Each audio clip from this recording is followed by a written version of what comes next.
주시는 하나님의 말씀 보겠습니다. 창세기 14장 1절부터 12절까지 말씀입니다.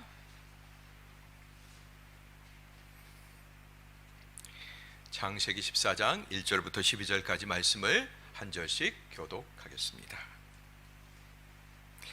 시날 왕 아므라벨, 엘라살 왕 아리옥, 엘람 왕 그돌라오멜, 고임 왕 디달대, 이들이 소돔 왕 베라, 고모라 왕 비르사, 아드마 왕 시납, 스보임 왕 세메벨, 벨라 왕 곧 소알 왕과 전쟁을 일으켰습니다. 이들이 시딤 골짜기 곧 여메에서 연합해 모였습니다. 그들은 12년 동안 그돌라오멜을 섬기다가 13년째에 이르러 반역을 일으킨 것입니다. 14년째 되던 해 그돌라오멜과 그와 연합한 왕들이 나가 아스드롯 가르나임에서 르바 족속을 치고 함에서 수르 족속을 치고 사회 기랴다임에서 엠 족속을 치고 세일 산간 지방에서 호리 족속을 쳐서 광야 근처 엘바란까지 이르렀습니다. 그리고 그들이 돌이켜서 엠미스밭 곧 가데스에 이르러 아말렉 족속의 모든 영토와 하사손 다말에 사는 아모리 족속을 정복했습니다. 그때 소돔 왕, 고모라 왕, 아드마 왕, 스보임 왕, 벨라 왕 곧 소알 왕이 출전해 시딤 골짜기에서 전투를 벌였는데 그 다섯 왕은 엘람 왕 그돌라오멜, 고임 왕 디달, 시날 왕 아므라벨, 엘라살 왕 아리옥 이 네 왕과 맞서 싸웠습니다. 시딤 골짜기는 온통 역청구덩이로 가득해서 소돔 왕과 고모라 왕이 도망칠 때 그 속에 빠졌고 그 가운데 나머지는 산간지대로 도망쳤습니다.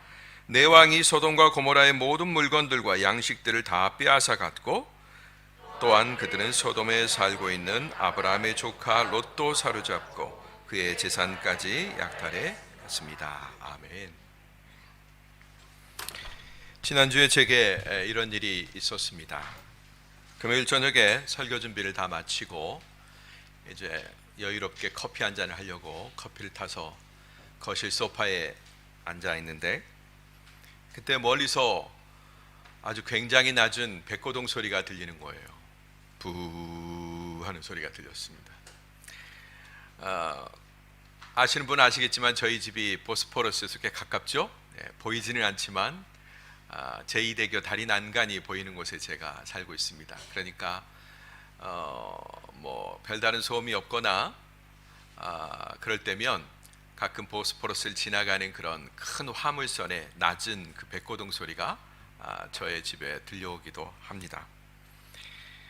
사실 며칠 전부터 그 소리가 제 귀에 계속 잡히는 거예요. 그래서 보통 여느 때는 잘 잡히지 않는데 그날 한 주 정도 계속해서 우뿌 하는 그 굉장히 낮은 저음의 백고동 소리가 들려오고 있었습니다. 마치 그때 나 지금 보스포러스를 지나간다라고 하는 것처럼 낮게 깔리는 그런 음성으로 말하는 것 같았습니다. 근데 여러분 보통 경고는 날카로운 소리로 하잖아요. 근데 그 낮은 저음의 소리가 저한테는 굉장히 무서운 경고의 그 소리처럼 들리는 거예요. 여러분 자동차 크락션 갖고 누군가에게 경고를 줄 때 빵빵 그러지 않습니까? 그죠? 굉장히 하이톤의 소리입니다. 근데 저 보스포러스를 지나가는 그것도 아주 느리게 지나가는 어떤 백고동 부 하는 그 소리가 왜 그 제 가슴 밑바닥을 그냥 싹고 지나가면서 소름이 오싹 돋을 만한 그런 경고의 느낌을 갖게 했는지 아직 저는 잘 모르겠습니다. 그 소리를 들으면서 제가 아니 요즘 왜 자꾸 이렇게 뱃소리가 나한테 들리지? 이런 생각을 하던 찰나에 마치 타다다다닥 하는 타이프를 치는 소리 같은 문장이 제 머릿속으로 획 이렇게 지나가는 거예요. 어떤 감이 저에게 막 오기 시작했어요. 제가 여러분 이래봬도 설교를 한 30년 동안 했는데요. 설교 30년 동안 하면서 느끼는 어떤 감이 있습니다. 굉장히 드물게 오기는 하지만 이런 때는 뭔가가 오는 거예요. 이윽고 주님의 음성이 그 부 하는 백고동 그 소리가 끝나자마자 저에게 들려왔습니다. 물론 물리적인 소리가 들려왔다는 말씀은 아닙니다. 그 여운이 계속 남으면서 그 꼬랑지에 물살이 이렇게 계속 흩어지면서 남는 것처럼 저한테 주님의 메시지가 들려왔습니다. 뭐라고 하셨냐면, 주 목사, 너 지금 넋을 놓고 있구나. 이런 섬뜩한 음성이 들리는 거예요. 너 그러면 내 종이 아니다. 이런 무서운 말씀까지. 제가 그 음성을 듣고, 아니요 주님, 그럴 리가요, 이렇게 말을 탁 뱉으려다가 얼른 삼켰습니다. 그리고 다시 타이프를 치는 것처럼 탁 하면서 제 머릿속에 문장이 만들어지기 시작했어요. 하나님이 메시지를 주시는 거죠. 여러분, 이 정도면 무슨 말씀을 주실지 기대가 만빵이죠. 그렇죠? 목사님 지금 무슨 말씀을 하시려고 이렇게 막 고조시키시나. 저도 기대했습니다. 도대체 그런 깊은 사시가 떨릴 것 같은, 사시나무가 떨릴 것 같은 그런 깊은 두려움을 제 속에 주시며, 너 지금 넋을 놓고 있구나, 이런 경고도 주신 그 끝에 하나님이 나에게 뭐라고 말씀하실까? 놀랍게도 그 메시지는 제가 이 성경을 보면서 일부러 지나쳤던 그런 메시지였습니다. 사실 저는 오늘 이 메시지를 하지 않으려고 했고, 그리고 별로 할 말도 찾지 못했습니다. 바로 롯이 포로로 잡힌 부분부터 시작해서 아브라함이 롯을 구출하는 그 장면, 바로 다음 주에 할 겁니다마는 그 설교를 준비했었습니다. 이제 저는 더 이상 그 음성을 듣고서 여유롭게 커피를 마실 수가 없었어요. 그래서 커피잔을 그대로 내려놓고 바로 제 공부방으로 들어가서 컴퓨터 앞에 앉아서 하나님이 제 속에 주시는 그 메시지를 주워 담기 시작했습니다. 첫 번째 메시지는 뭐냐? 전쟁이 일어난다라는 것입니다. 전쟁이 일어난다. 1절부터 4절까지 말씀인데요, 우리 다 같이 1절 말씀만 읽어보겠습니다. 1절 말씀은 조금 감이 좀 돌아올 것 같고요, 3절 말씀, 4절 말씀을 한번 읽어보겠습니다. 3절, 4절 다 같이 시작. 이들이 시딤 골짜기 곧 여메에서 연합해 모였습니다. 그들은 12년 동안 그돌라오멜을 섬기다가,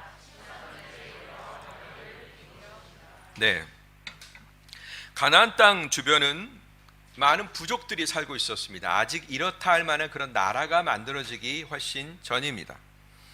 거기서 크고 작은 그런 부족들이 세력 다툼을 하고 있었는데, 가나안 땅이 이렇게 길게 자리를 잡았거든요. 그 북쪽에는 시리아와 메소포타미아 세력이 있고, 그 남쪽에는 이집트 세력이 있습니다. 그리고 그 가나안 땅에는 여러 부족들이 산지에 흩어져서 이렇게 살고 있는 거예요. 그런데 그 가나안 북쪽에 자리 잡은 세력들이 가나안 남쪽, 가나안 지경에 자리 잡고 있던 세력들을 12년 동안이나 지배하고 있었다라는 거죠. 그냥 때가 되면 와서 세금을 받아가는 거죠. 그러니까 가나안 땅에 살고 있었던 많은 부족들은 좀 화가 났겠죠. 근데 그 세월이 12년이란 말이에요. 그래서 더 이상 참을 수 없다. 근데 여러분, 뭔가 힘이 길러져야 저항이라도 해보지 않겠습니까? 그런데 많은 다른 땅들은 별로 풍족하지 못해서 힘이 길러지지 않았는데, 소돔과 고모라는 롯이 선택한 그 땅은 풍성하고 풍족해서 이제 힘이 길러지기 시작했단 말이에요. 그래서 이제 뭔가 힘을 가졌다고, 내가 좀 컸어 이제, 이렇게 생각한 남쪽 세력들이 12년 동안이나 자기를 괴롭히던 내왕 북쪽 세력들에게 반역을 일으키게 된 것입니다. 그 바람에 전쟁이 일어나는 거예요. 그리고 남쪽에 있는 많은 부족들을 모읍니다. 5 부족들을 모아요. 그리고 위에 있는 4개 부족들을 저항해서 전쟁을 일으키는 것입니다. 이런 일들이 여러분의 현실에 무슨 상관이 있나요? 은혜가 되십니까, 여러분? 목사님이 그때 당시의 역사를 설명해 주네? 뭐 이 정도겠죠. 그러나 여러분, 무슨 유명한 나라도 아니고, 메소포타미아의 큰 나라도 아니고, 저 나일 이집트의 역사도 아니라, 그 가나안 땅 사이에 낀 샌드위치 신세인 그 땅의 조그만한 조무래기들의 역사가 나에게 도대체 무슨 의미가 있단 말인가, 이런 생각이 퍼뜩 들지요. 또 이들이 벌이는 일은 지난 인류 역사에서 끊임없이 벌어져 오던 그런 일입니다. 힘센 소수의 안락을 위해서 약한 다수의 희생을 강요하는 이 병폐 때문에 지난 인류는 참 많은 소모적인 그런 전쟁을 겪었고 낭비하고 고통을 당해왔습니다. 그럼에도 불구하고 미련스럽게도 이걸 멈추지 못하고 계속 하고 있는 거예요.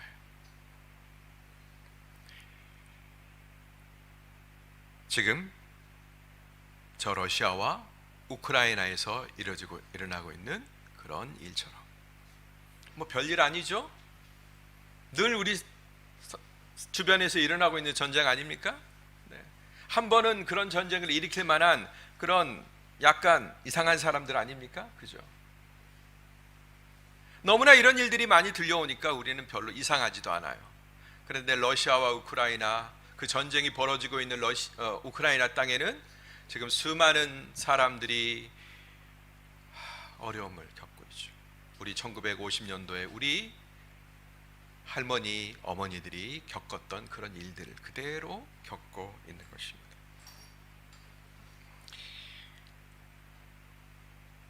거기에는 정복자들이 밀려오는 거죠.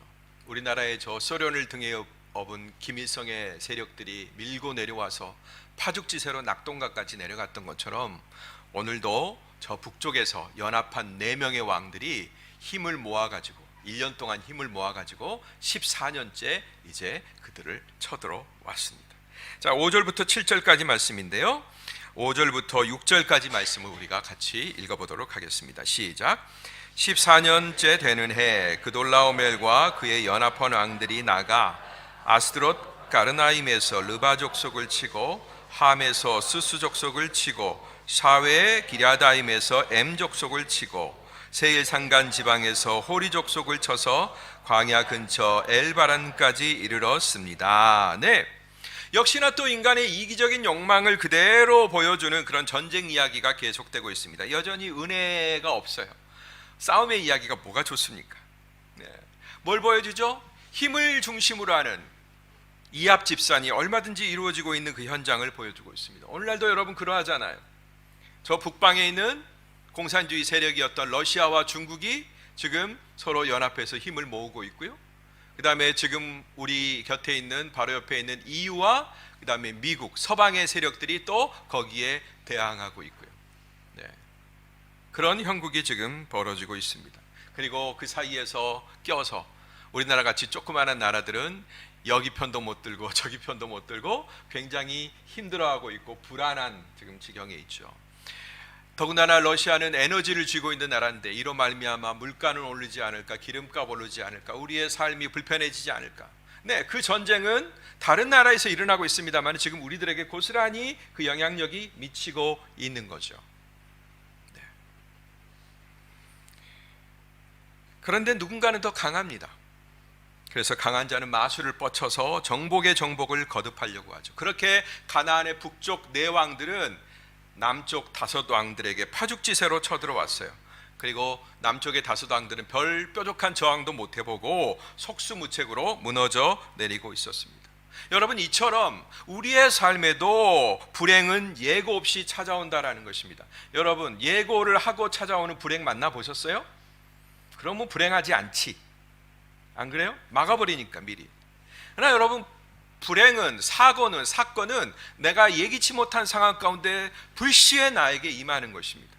이런 난리와 전쟁은 우리가 정말로 원치 않는 것이고 누구라도 다 꺼려하는 것이지만, 그렇기 때문에 당연히 일어나지 말아야 될 것 같고 모두가 다 거기에 동의할 것 같지만, 그러나 이런 원치 않는 싸움의 일들은 금방금방 일어난다, 불시에 일어난다라는 것입니다. 인간의 욕심이 어디에서나 들끓고 있기 때문이죠. 푸틴의 욕심이 들끓고 있기 때문이죠. 그리고 고립되어 살아가면 인간은 뭔가 자기를 증명하려고 하는 욕구 가운데 사로잡히게 되는 것입니다. 내가 이렇게 센 사람이야, 나 우습게 보지 마라, 뭐 이런 욕구가 분출되는 것입니다. 지금도 우리의 의지와 상관없이 죽고 죽이는 싸움이 머지않은 곳에서 바로 흑해만, 바다 하나만 건너가면 그 땅에서 벌어지고 있습니다. 오늘 터키에 살고 있는 우리들에게도 이것이 실제적인 위협이 될 수 있습니다. 또 재밌는 것은 뭐냐면 굉장히 이상한 의협심을 가진 이런 또라이라고 그러죠. 이런 사람들. 그런 죄송합니다. 그런 한국 사람들이 그 한국에서 우크라이나가 어디라고 거기까지 가서 전쟁에 참여하고 있는 그런 용병이라고 그러죠? 뛰고 있는 그런 사람들도 우리는 봅니다. 도대체 전쟁이 뭐고 이 전쟁하는 인간들은 도대체 뭐냐 말이에요. 그렇게 즐거운가요? 전쟁이 싸우는 게?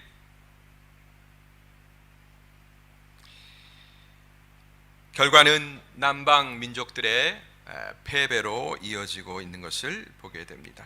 자, 우리 10절 말씀부터 12절 말씀까지 한번 읽어보겠습니다.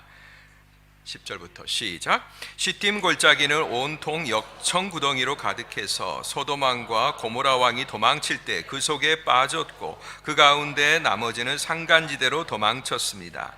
네 왕이 소돔과 고모라의 모든 물건들과 양식들을 다 빼앗아 갔고 또한 그들은 소돔에 살고 있는 아브라함의 조카 롯도 사로잡고 그의 재산까지 약탈해 갔습니다. 네. 가나안의 대표 세력들은 자기들이 가지고 있는 힘이 뭔가 조금 대단하다고 여기고 착각하고 저항을 해봅니다. 그러나 사실은 자기네 땅의 지형조차도 제대로 활용하지 못하는 이 초보 싸움꾼들이에요. 그들이 살고 있는 그 지역에는 역청, 그러니까 그 아스팔트가 있는 그런 지역이 있었어요. 그런 지형을 자기들의 땅이니까 자기들이 이용해야 될 것 아닙니까? 우리나라 이순신 장군처럼. 근데 거기는 이순신 장군이 없는 거예요. 그래가지고서 자기 땅에서도 자기들이 오히려 그 함정에 빠져요. 아스팔트 구덩이에 빠집니다. 처참한 실패로 끝나죠.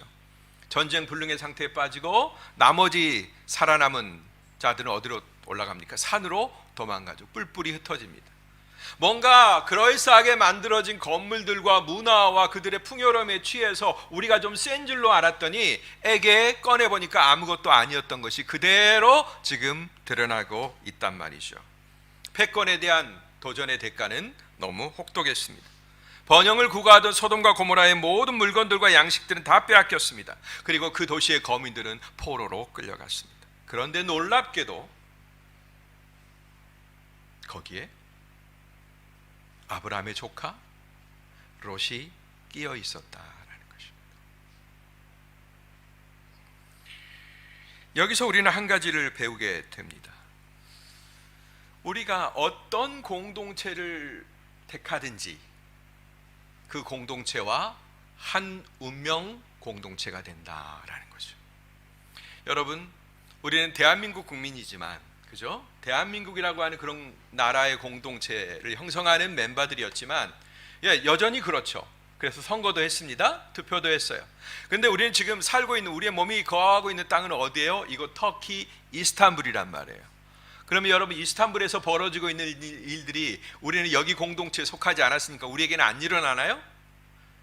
여러분, 이번 주에 그렇게 많이 내렸던, 저번 주하고 이번 주가 그렇게 많이 내렸던 눈이 여러분의 자동차는 피해가든가요? 아니죠. 저 눈 치우느라고 2주 동안 혼났습니다. 나가기만 하면 눈이 이만큼 차 위에 쌓여 있고, 그것 때문에 와이퍼도 부러지고 혼났습니다. 또 여러분, 터키는 지진으로 유명합니다. 아부즐라르, 이즈밋, 여기서 어마어마한 몇천 명이 죽는 사상자가 일어나는 지진이 일어났죠. 그러면 그 땅에서 지진이 일어나면 여러분, 우리는 무사합니까? 다른 아파트들은 막 흔들리고 무너지는데 우리 대한민국 사람들이 살고 있는 아파트들은 안전하고 흔들리지도 않고 아무런 영향을 받지 않을까요? 아니죠. 우리도 똑같이 흔들릴 것이고 우리도 똑같이 그들의 운명과 같이 되는 것입니다.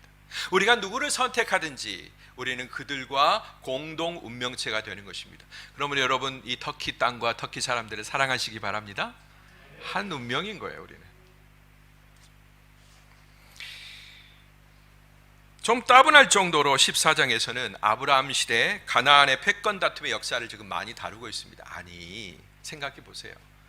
저 북방에 있는 네 명의 왕 나라와 네 나라와 그 다음에 네 명의 왕이 우리한테 뭐가 그렇게 중요하냐 말이에요. 여러분, 알 필요 있어요? 시험에 나오나요? 신학교 시험에도 잘 안 나올 거요. 저 이런 시험 문제를 신학교 다니면서 만난 적이 없어요. 그 다음에 남방의 반항을 일으킨 5왕의 이름이 뭐 우리한테 그렇게 잘 들어오냐 말이에요. 읽기도 어렵잖아요. 지금 제가 발음도 잘 못하잖아요. 이렇게 따분하게 이 이름들이 기록된 이유가 뭘까 이렇게 싶었는데, 바로 뒤에 나와 있는 마지막 언급, 바로 이 언급을 위해서 그렇게 많은 일들이 배경으로 필요했다라는 것입니다. 누구죠? 하나님의 사람 롯이 어디로? 포로가 되었다라는 것. 그의 소유가 다 빼앗기고 포로가 되었다라는 이 사실에 도달하기 위해서 북방의 4왕들, 남방의 5왕들이 서로 격전을 벌이는 이런 역사가 펼쳐졌다라는 것입니다. 발음도 어렵고 기억도 안 되고 관심도 별로 없는 다른 지역이고 옛날 이야기고, 우리가 그 지역 정서에 대해서 들어야 했던 이유가 바로 여기에 있는 것입니다. 자, 하나님은 분명히 하실 말씀이 있는 거예요. 따라서 합시다. 하나님은 역사를 통해 말씀하신다. 다른 말로 또 표현해 볼까요? 따라서 합시다. 역사는 하나님의 스피커이다. 네, 하나님은 역사를 통해서 말씀하시고 역사는 하나님의 음성을 토해 놓습니다. 이 일련의 일들이 우리에게 주는 메시지가 도대체 뭘까? 그리고 저는 그냥 여기에 무슨 메시지가 있겠어? 그리고 그냥 피해가서 다른 메시지를 준비했는데 하나님이 갑자기 백고동 소리를 부하고 울리시더니 제 머릿속을 복잡하게 만드시고 다시 설교 준비를. 여러분 얼마나 힘들었겠어요. 금요일날 설교 준비 다 끝내놨는데 그때부터 새 설교 준비를 하려고 하니까. 그런 이유가 도대체 뭘까? 저는 이 설교를 작성하면서 그리고 이 역사를 살펴보면서 이런 것을 보게 되었습니다. 이 인간들이 벌이고 만들어내는 그 복잡다단한 역사가 결코 하나님과 유리될 수 없다, 떨어질래야 떨어질 수 없다라는 것을 발견하게 된 겁니다. 무슨 굵직굵직한 세계사적 역사만 하나님과 관련이 있는 게 아니라 이 이름 없는 부족들이 벌이는 그런 싸움도 하나님의 손끝에서 나온다, 하나님과 유리되어 만들어질 수 없다라는 것을 깨닫게 되었다라는 것입니다. 아멘. 아멘. 무엇보다 이 역사 속에 평범한 사건들이에요. 너무나 평범한 사건들이에요. 사회책에도 역사책에도 기록될 일이 없는 그런 사건입니다. 세계 어느 역사를 봐도 이 역사를 기록해 놓은 역사를 우리는 만나지 못할 것입니다. 성경 외에. 그런데 이 사건들이 하나님의 계시의 말씀에 여러 면을 차지하는 그런 계시의 말씀으로 기록되었다라는 사실을 우리는 눈여겨볼 필요가 있다라는 것입니다.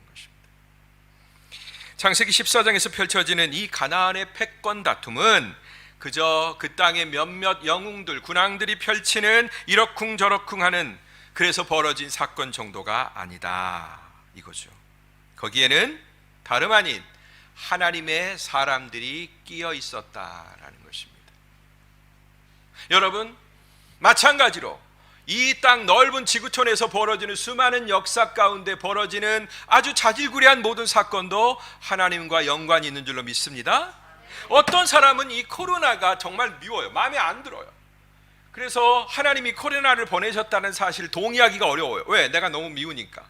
근데 여러분, 이 전 지구를 휘감고 있는, 몇 년째 휘감고 있는 이 어마어마한 문제가 하나님 없이 만들어졌다? 이거 여러분 이렇게 설명할 수 있습니까? 그럴 수가 없는 것입니다. 비록 우리가 그 상황 속에 있고 고통받고 있기 때문에 이 상황이 별로 마음에 안 들지라도, 그러나 이 코로나는 분명히 하나님과 연관이 있는 것이고 이 사건을 일으키신 하나님의 먼 메시지, 어떤 메시지가 우리에게 있다라는 것입니다. 그 메시지를 역사 가운데서 들으시게 되길 바랍니다. 나중에 확인하지 말고 지금 들으세요. 지금 우리가 왜 이렇게 고통스러워야 하는가? 왜 이렇게 우리가 부잡스러워야 하는가? 왜 이렇게 우리가 얽매여야 되는가? 그 하나님의 이유를 우리의 일상 가운데서 발견해야 된다라는 것입니다. 롯이 그랬겠죠. 우리가 지난 몇 주 동안 눈여겨보았던 사람들, 곧 롯과 아브라함이 등장했다라는 사실이 심상치가 않습니다. 이건 뭘 얘기해 주죠? 하나님이 이 역사의 현장에 개입하셨다라는 증거인 것입니다. 그분의 메시지가 담겨 있는데 도대체 그게 뭘까? 이게 이제 중요하죠. 이 코로나 속에 우리를 향한 하나님의 메시지는 뭘까? 이렇게 다리가 묶이고 생사가 갈라지고 속상하고 마음 아프고 내가 아프면 또 내가 걸리면 조심스럽고 이런 복잡한, 옛날에는 전혀 상상하지도 못했던 이런 일들이 내게 벌어지는, 우리에게 벌어지는, 어느 누구도 피할 수 없는 이유가 도대체 뭘까? 우리는 생각해 봐야 한다라는 것입니다. 오늘 이 역사에 대해서 우리가 에스겔서 33장을 보면서 한번 그 의미를 추적해 보았으면 좋겠습니다. 에스겔서 33장 18절에서 19절 말씀입니다. 한 목소리로 두 번 반복해서 읽어주시길 바랍니다. 시작. 만약 의인이 그의 의로부터 떠나서 불법을 행한다면, 그러나 악인이 그의 악으로부터 떠나서 정의와 의로움을 행한다면 그는 그것으로 인해 살 것이다. 다시 한번요. 그의 의로움으로부터 떠나서 불법을 행한다면 그는 그것으로 인해 죽을 것이다. 그러나 악인이 그의 악으로부터 떠나서 정의와 의로움을 행한다면 그는 그것으로 인해 살 것이다. 네. 여러분, 에스겔서를 읽어보면요, 3장과 33장이 굉장히 재미있습니다. 동일하게 3자죠. 3장, 33장. 그런데 이 장의 주제가 한 가지예요. 뭐에 대해서 다루고 있냐면 경고에 대해서 다루고 있습니다. 하나님의 경고. 3장에 봐도요, 경고하는 자기의 나팔을 부르시는, 에스겔을 부르시는 장면이 나와요. 그리고 너 가서 경고해라 이렇게 명령하시고 경고의 말씀을 주십니다. 그리고 33장의 말씀도 역시 똑같이 그 말씀이에요. 하나님의 경고, 세상을 향한, 이스라엘을 향한 하나님의 경고의 말씀이 울려 퍼집니다. 경고는 여러분, 누구를 위해 또 무엇을 위해서 주어지는 것일까요? 경고. 여러분은 오늘 경고 말씀 하나도 안 들으신 것 같죠? 여러분은 세상의 경고를 하나도 안 받으신 것 같죠? 아니요, 우리는 교회 오면서도 수많은 경고를 통과해 왔습니다.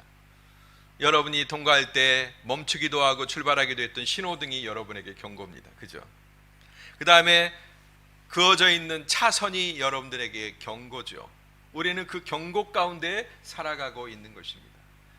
우리가 막 달려가고 있는데 갑자기 노란 등이 딱 들어와요. 그것은 멈추라라는 사인이자 경고인 거죠. 만약 당신이 여기서 멈추지 않으면 어떤 사고가 일어날지 모릅니다라는 그런 사인이 신호등에 있는 거죠. 네. 마치 노란 신호등처럼 경고는 누군가에게 주의를 주고 자신의 행동을 점검하게 합니다. 뿐만 아니라 오류를 바로잡고 바른 판단을 내리게 하는 그런 역할을 한다라는 것입니다. 오늘 에스겔서를 통해서 하나님이 경고하시죠. 아무리 의인이라도 그가 의에서 떠나서 악을 행한다면 그는 죽을 것이고, 아무리 악인이라고 하더라도 그가 그 불법에서 떠나서 의를 행한다면 그는 살게 될 것이다. 이게 하나님의 법이다, 하나님의 규칙이다 라는 것을 보여줍니다. 여호와께서는 가나안의 지역 정세와 패권 다툼의 이 소용돌이 한가운데 롯을 그대로 던져버리셨어요. 아나 너 가거라 그러면서 롯이 안전할 거라고 선택하고, 롯이 다른 내 삼촌에 비해서 훨씬 더 풍요하고 내 성공을 보장할 거라고 생각했던 그 땅에 들어갔는데 그게 아니라는 걸 지금 롯에게 보여주고 계신다라는 것입니다. 그럼으로써 그에게 섬뜩한 경고를 보내시죠. 롯이 어떤 상태에 있었겠습니까? 그 소돔의 문화 가운데서, 어둠의 문명 가운데서 적당히 그 혜택을 즐기면서, 편안히 즐기면서, 먹을 것 먹고 쉴 것 쉬고 즐길 것 즐기면서 그렇게 편안하게 졸고 있었을, 유유자적하고 그 세계에 있는 풍요로움, 그것을 즐기고 있었을 롯, 너무나 배부르고 편안해서 살이 찌고 꾸벅꾸벅 졸고 있었을 그 롯에게 정신이 번쩍 들도록 하나님이 깨워 주셨다라는 것입니다. 포로가 갑자기 돼버리는 거예요. 자고 있었는데 그 소돔이 주는 풍요 가운데서 마음껏 즐기면서 자녀들 잘 자라나는 거 보면서 좋은 학교 보내고 좋은 옷 입히고 가정에 그냥 먹을 것들이 넘쳐나고 이런 거 다 즐기고 졸고 있었는데, 편안하게 그것을 즐기고 있었는데 어느 날 갑자기 깨어보니까 뭐가 돼 있어요? 포로가 돼 있는 거예요. 포로가. 롯의 풍요를 롯이 가지고 있는, 롯이 일구어낸 그 결과물들을 그대로 도둑질해 간 도둑들 사이에 있다라는 것입니다. 뭐와 함께? 내가 쌓은 나의 물건들, 나의 재산들과 함께. 그러나 그거에 대해서 어떠한 권한도 없는 포로 신세가 되어서 깨보니까 그런 거예요. 깨보니까. 뭐라고 하나님 말씀하십니까? 롯, 너 인생 드라이브 잘해라. 너 인생의 운전대를 잘 잡아라. 이런 메시지 아닙니까? 지금 네가 있을 곳은 네가 있을 곳이 아니다. 어떤 노래처럼 지금 있는 곳은 네가 있을 곳이 아니다. 너는 풍요를 선택해서 성공이라고 생각하고 절호의 기회를 붙잡았다고 생각해서 네가 소돔 땅 옆에 거주했지만, 그러나 너는 네가 있어야 될 땅은 그곳이 아니다 라는 것을 뭘 통해 보여주신 거예요? 그가 일구어 놓은 모든 것들이 다 빼앗기고 자신마저 포로가 되어 있는 상황 속에서 보는 겁니다. 얼마나 기가 막히겠어요. 자기만, 식솔들, 자기 가족들, 자기 종들, 모든 것들이 다 노략물로 지금 변해 있는 것 아닙니까? 어떠한 결정권도 없이 만지지도 못할 만큼. 그것도 주님은 명도가 아주 높은 어디서라도 볼 수 있는 노란 신호등을 깜빡거리며 롯에게 지금 신호를 주셨던 것입니다. 롯이 만약 그 신호를 듣는다면 그는 살 수 있겠죠. 그러나 그 신호를 무시하고 계속 악셀레이터를 밟는다면 그의 안전은 보장할 수 없습니다. 제가 어제 우리 집사님의 차를 한번 얼어탔는데 여성 드라이버였습니다. 근데 무지하게 밟으시더라고요. 순간적으로 부앙 하면서. 알고 보니까 210km까지 밟으셨대요. 여러분 누군지 아십니까? 제가 굳이 그분의 이름을 말하지는 않겠습니다.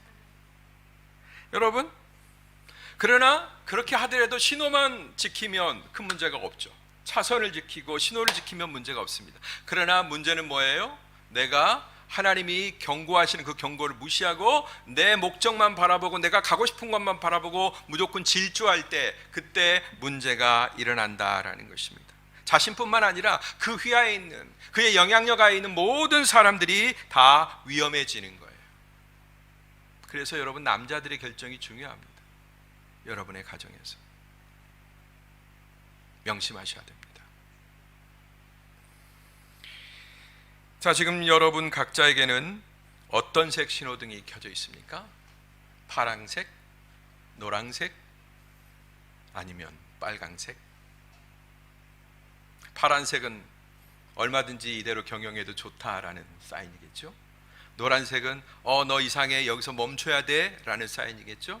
빨강색은 여기서는 반드시 멈춰야 돼, 여기서 안 멈추면 큰일 나 하는 사인입니다. 여러분은 지금 인생이라고 하는 운전대를 쥐고 있습니다. 이때 하나님이 보내시는 신호등을 잘 보고 가고 있는가? 누구보다도 정확하게 사인을 보내주시는 그 하나님의 신호를 잘 받는다면 여러분들의 인생길은 평안하고 안전할 것입니다.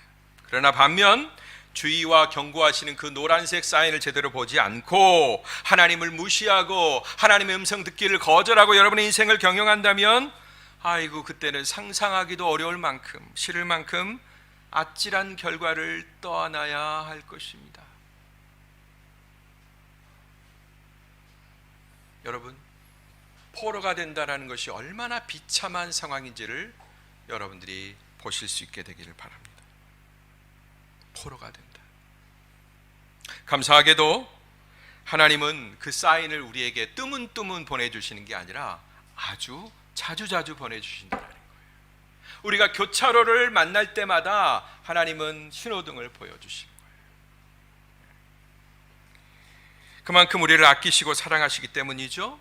당신의 자녀들이 결코 허튼 길로 가기 원치 아니하시고 불의의 사고를 당하는 걸 원치 않으시기 때문에 그렇죠. 그리고 결국은 여러분들이 인생을 잘 경영해서 하나님이 약속하신 그 약속의 땅에 무사히 도달하기를 기다리고 계시는 중. 아멘.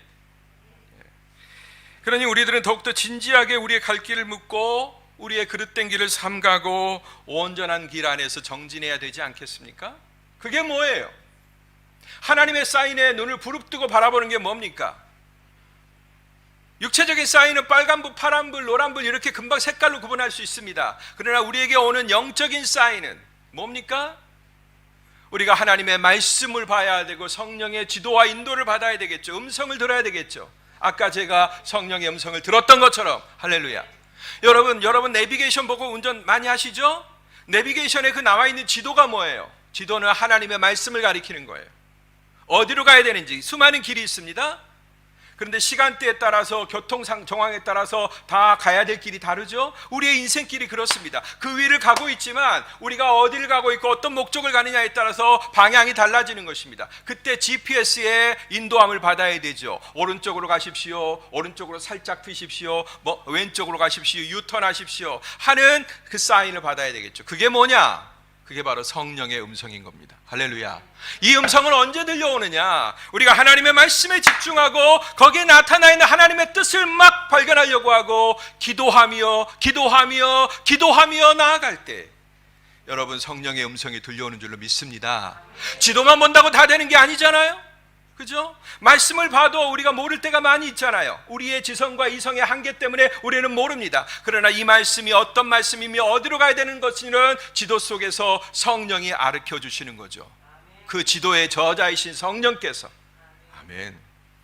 우리 성령은 길을 아시는 분입니다. 내가 어디로 가야 될지, 어디로 가야 가장 짧은 길이며 어디로 가야 가장 안전한 길이며 어디로 가야 가장 성공한 길인지를 주님은 알고 계신다라는. 롯에 대하여 하나님이 알고 계시잖아요. 너 그렇게 가다는 네 인생 망한다. 너 거기서 죽는다. 너는 그들과 함께 썩을 것이다. 알고 계시잖아요. 그리고 소돔과 고모라를 심판하실 것을 벌써 계획하고 계셨잖아요. 그러니까 너는 애당초 떠났던 대로 너희 삼촌 아브라함을 쫓아라. 이런 경고가 그 속에 담겨 있는 거죠. 포로가 되었으니 이보다 더 강한 사인이 어디가 있습니까? 소돔을 버려야 될 이유가 너무나 확실하지 않습니까? 왜요? 그 땅은 나를 성공시켜 준 게 아니라 나를 포로로 만들었잖아요. 돈을 많이 벌었는데 그 돈의 주인이 내가 아니야. 이제는 그것이 역으로 나를 공격해서 내가 세상의 물질과 돈의 종이 되어버린 것 같은 그런 상황이, 그렇게 헷갈리는 상황이 우리에게 너무나 많잖아요.